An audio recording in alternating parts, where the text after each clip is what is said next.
Good morning, students. Myself Kapil Vyas. I am dealing with the subject of accountancy.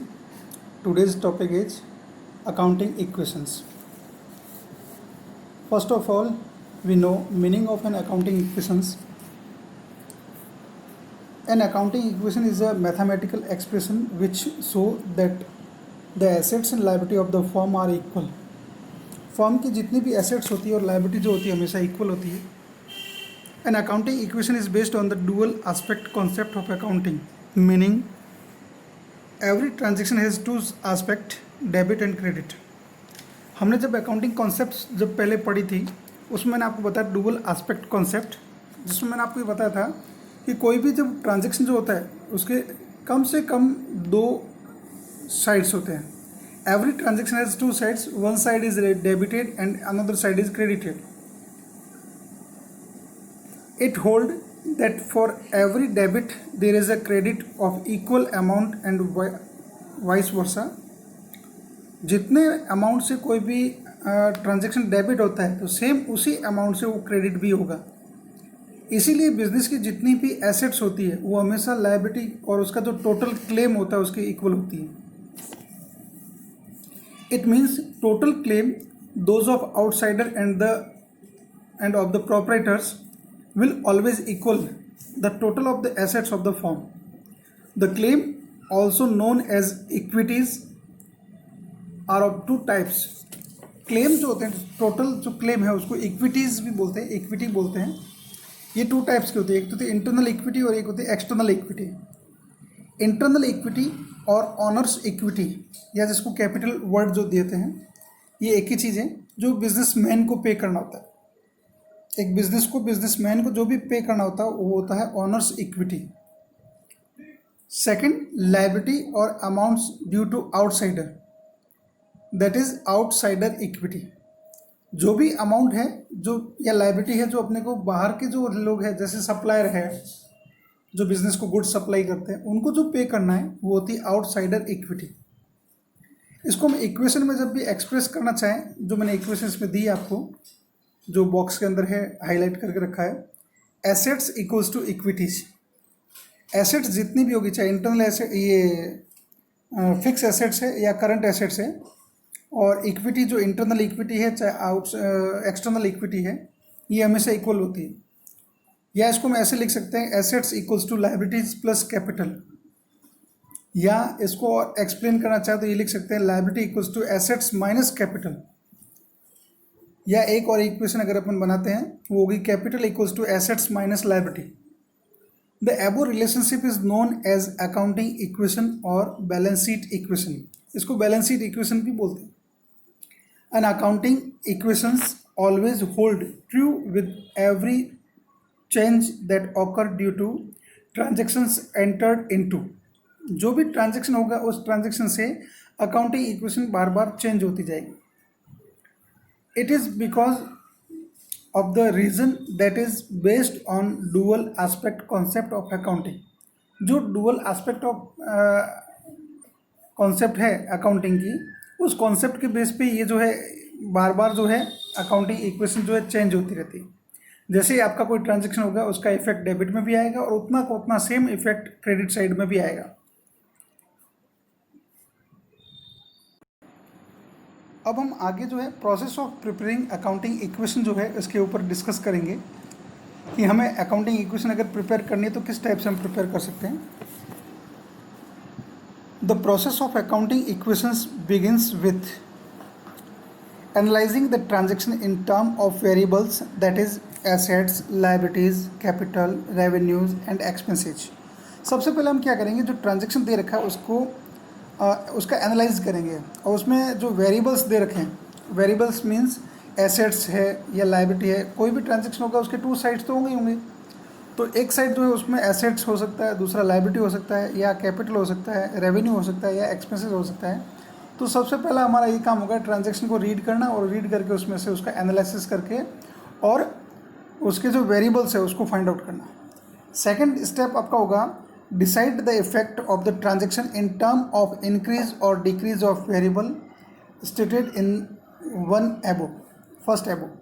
जो हम analyse करेंगे उससे हमें पता लग जाएगा कि हमारा asset, liability, capital, revenue, expenses क्या है वेरिएबल, उस वेरिएबल में इंक्रीज हो रहा है या डिक्रीज हो रहा है, वो जो इफेक्ट है उसको हम डिसाइड करेंगे कि जो हमारी लायबिलिटी वो इंक्रीज हो रही है या लायबिलिटी डिक्रीज हो रही है, एसेट्स इंक्रीज हो रही है या एसेट डिक्रीज हो रही है, कैपिटल इंक्रीज हो रही है, कैपिटल डिक्रीज हो रही है, रेवेन्यूज़ जो है वो इंक्रीज हो रही है।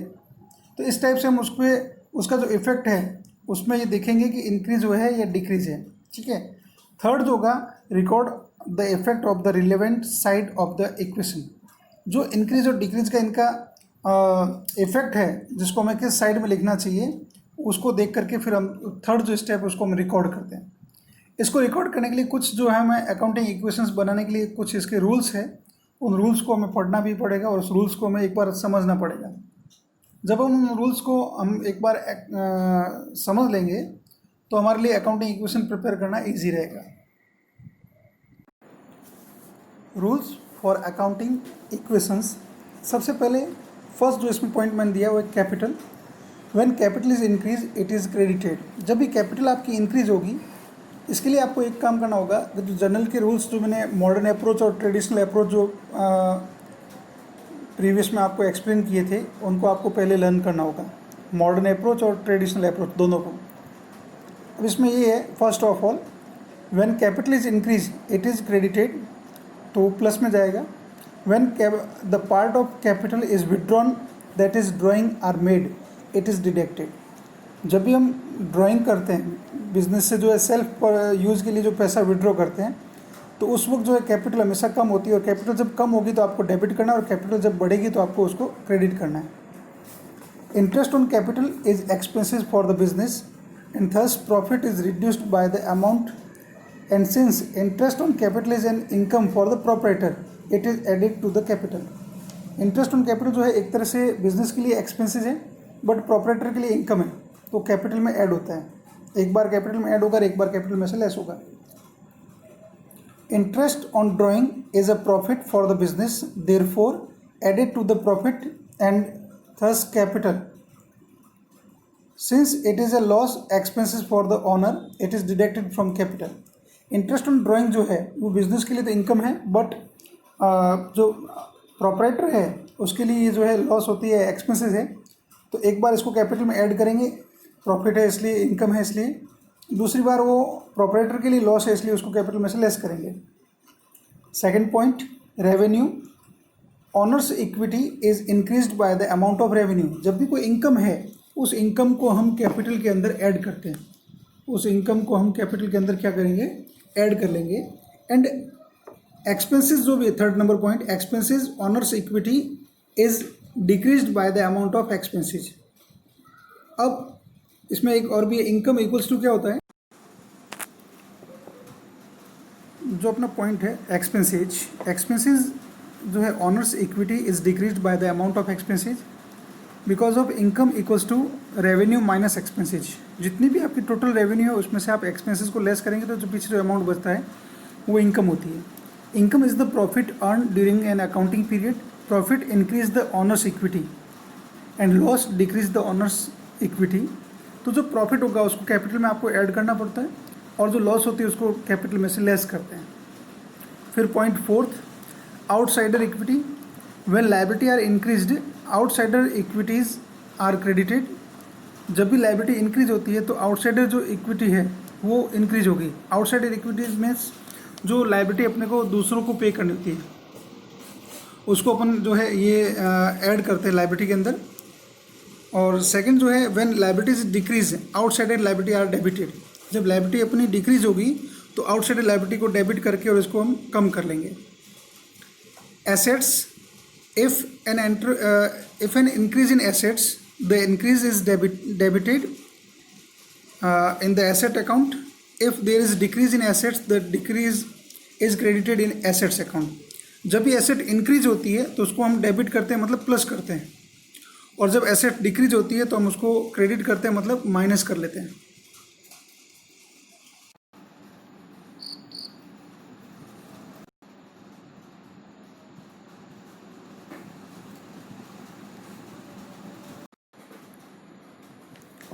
Point number 6, it is possible that when one assets increase and the other asset decrease. कई बार ऐसा होता है एक एसेट्स इंक्रीज हो रही है और दूसरी एसेट्स डिक्रीज हो रही है।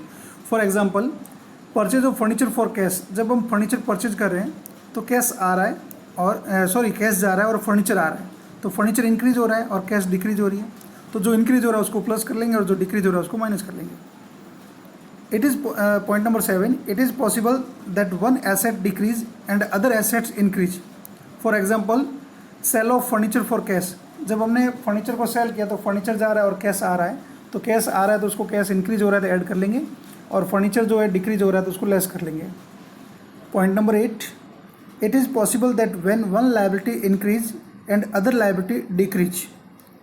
एक लायबिलिटी इंक्रीज हो रही है, दूसरी लायबिलिटी जो है वो डिक्रीज हो रही है। For example on dishonour of bill payable, the bill payable account is debited and the creditor account is credited. इसमें क्या होता है, जब बिल पेबल जो है उसका डिसऑनर हो जाए, सामने वाला जो क्रेडिटर है उसको हमने पेमेंट नहीं किया, तो क्रेडिटर जो इंक्रीज हो जाएंगे और आपका जो बिल पेबल है वो डिक्रीज हो जाएगा। एक लायबिलिटी डिक्रीज होगी तो दूसरी लायबिलिटी इंक्रीज हो जाएगी। जो लायबिलिटी इंक्रीज हो रही है उसको ऐड करना और जो लायबिलिटी डिक्रीज हो रही है उसको लेस करना है। Point number 9, it is possible that one liability decrease and other liability increase. एक लायबिलिटी आपकी जो है वो डिक्रीज हो रही है, दूसरी लायबिलिटी इंक्रीज हो रही है। जैसे for example creditor made payment by accepting bills payable. Creditor अगर बिल बीपी एक्सेप्ट करते हैं तो आपके क्रेडिटर कम हो जाएंगे और बिल्स पेबल जो है वो इंक्रीज हो जाएंगे। Next, it is possible that when an asset increase liability also increase. For example furniture is purchase on credit, जब आपने फर्नीचर क्रेडिट में परचेज किया तो आपके क्रेडिटर भी इंक्रीज होंगे और एसेट भी इंक्रीज होगी। तो जो इंक्रीज है एसेट्स उसको एसेट्स में ऐड कर लेंगे और जो क्रेडिटर इंक्रीज हो रहे हैं उसको क्रेडिटर में ऐड कर लेंगे। Next, it is possible that when an asset decrease liability also decrease. For example cash paid to creditor, आपने कैश पे किया तो कैश कम हो रहा है, वो कैश एसेट्स है, और आपने क्रेडिटर को पेमेंट किया तो क्रेडिटर भी कम हो रहा है, वो आपकी लायबिलिटी है। Next, an increase in assets without a corresponding increase in liability or a corresponding decrease in another assets means an increase in capital. Conversely, an increase in liability without a corresponding increase in assets or a corresponding decrease in another liability indicate decrease in capital. ये जो है capital को indicate करते हैं, जिसमें capital ही increase हो रहा है और कैपिटल डिक्रीज हो रहा है तो उसको अपने इसमें ऐड और लेस करना होता है। ये जो है ये rules for the accounting equations जो है आपको दे रखे हैं, इसमें आपको इन रूल्स को फॉलो करना है, प्लस ट्रेडिशनल अप्रोच और मॉडर्न अप्रोच के जो मैंने आपको रूल्स पहले भेजे थे प्रीवियस क्लास में उनको आपको लर्न करना है, ताकि आप अकाउंटिंग इक्वेशन जब प्रिपेयर करें तो आपको रूल्स सपोर्ट करेंगे।